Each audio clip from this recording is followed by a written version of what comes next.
जय श्री जगन्नाथ, जय ओडिशा, महानाम मातृभाषा, गंधमार्दन ई शिक्षानुष्ठान यूट्यूब चैनल को आपण मानकु स्वागत जनाउछि। आजिर वीडियो रे पाई परिबे इच्छाधीन ओडिया बा साहित्य दीप्ति बहिर पद्य विभागरु 10टी बछा बछा गुरुत्वपूर्ण तथा परीक्षा उपयोगी दीर्घ उत्तरमूलक बा 5 नंबर विशिष्ट प्रश्न। तो प्रथम प्रश्न हेउछि सरह सुंदरी कवितारु दूतिकार चरित्र चित्रण कर। सरह सुंदरी कवितारु दूतिकार चरित्र चित्रण कर। द्वितीय प्रश्न परशुराम भेट कविता अवलंबन रे परशुरामंकर अहंकारर पतन किपरि हेला वर्णना कर। परशुराम भेट कविता अवलंबन रे परशुरामंकर अहंकारर पतन किपरि हेला वर्णना कर। तृतीय प्रश्न धीरे राधा कर धरी कवितारु राधा सखी निकटरे कौन निवेदन करिसंती वर्णना कर। धीरे राधा कर धरी कवितारु राधा सखी निकटरे कौन निवेदन करिसंती वर्णना कर। चतुर्थ प्रश्न धीरे राधा कर धरी कवितारु राधांक समर्पित हृदयर चित्र प्रदान कर। धीरे राधा कर धरी कवितारु राधांक समर्पित हृदयर चित्र प्रदान कर। पंचम प्रश्न उठ निशी पाहिला कवितारे वात्सल्य रसर प्रवाह किपरि होइछि आलोचना कर।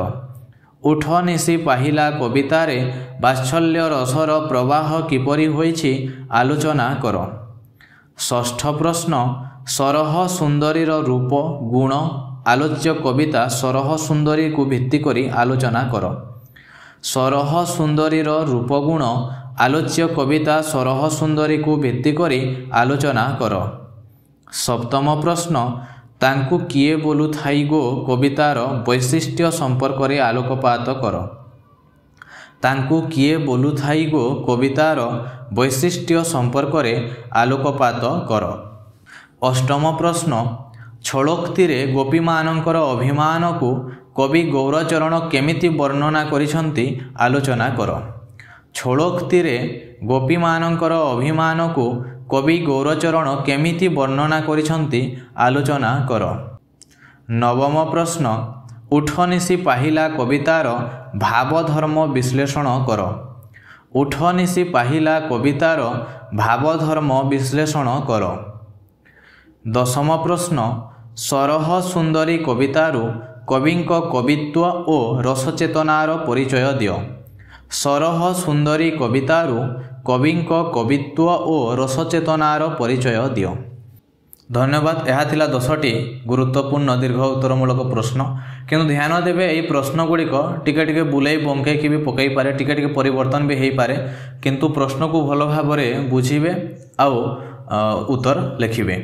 जदि ए मध्य कौन प्रश्न बुझीपारी ना कौन प्रश्नर उत्तर जदि केमिति लिखिबे जानि पारु नाहंती तेबे कमेंट रे लिखंतु, आमे सहाय्य करिबा पई चेष्टा करिबु।